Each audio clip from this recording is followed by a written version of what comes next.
Hello, I'm back again. I have the sugar measured out and it's in my stock pot and with the mashed berries. I know you can't hardly see the berries. If you notice, there was about a teaspoon of butter that I put in there.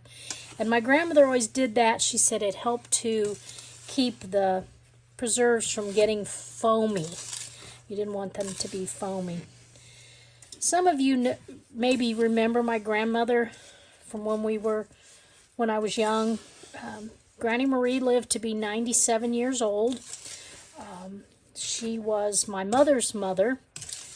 She lived with us from the time I was born. Well, I guess I was about a year old when my grandparents moved in with my parents. And she was a grounding force in my life. Everybody has some addictions in their life. I have a few, but one I kind of attribute to my grandmother, which is my busyness. Those of you who know me know that I always have to be doing something. If it's hard for me to just sit, it's hard for me not to be working on something. She was very crafty. She's the one that taught me to sew. It was long before I went to school. She would always sew, and I would sit on the floor beside her while she sewed and watch. And I just always wanted to do everything that everybody else was doing. And one day I said, "Grandmother, can I have some material?" She said, "Here's the scrap bag, dear. You can have whatever you want in here." So I picked out 2 pieces of fabric that I judged to be about the right size. And I made myself a skirt, 2 different colors of fabric. One color for the back and one for the front.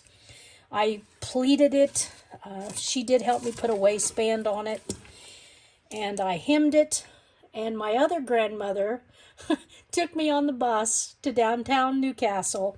And we went shopping in my handmade skirt, 2 different colors. And this all happened before I ever went to school. So there started my life and love of sewing. And actually, grandmother was the one who always was in the kitchen cooking. My mother cooked, but usually on the weekends. With her teaching school, she was not one to cook through the week. That was grandmother would do that, except on Thursday nights. And Thursday nights, as I got older, that became my night to cook. I don't know why Thursday, but I would always cook dinner on Thursday. And my brother, Sweet Kim, he always looked for a reason to go out to eat on Thursday.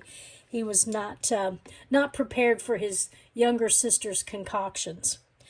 We're going to let this cook. I need to bring it to a boil, and I'll come back and show you how our progress is.